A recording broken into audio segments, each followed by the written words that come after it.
Rusiyadan Ermənistana Azərbaycan ərazisindən tranzit daşınmalar davam edir.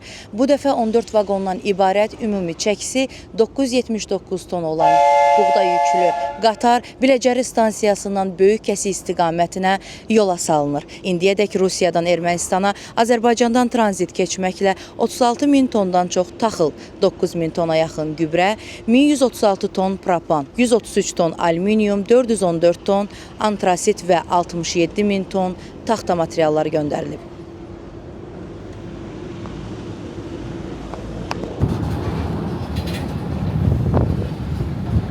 Qeyd edək ki, indiyə qədər Azərbaycandan Ermənistana 15 min tona yaxın dizel, 5 min tona yaxın AI-92 və AI-95 benzini ixrac olunub. Fəridə Fərrux, Orxan Balayev, APA TV.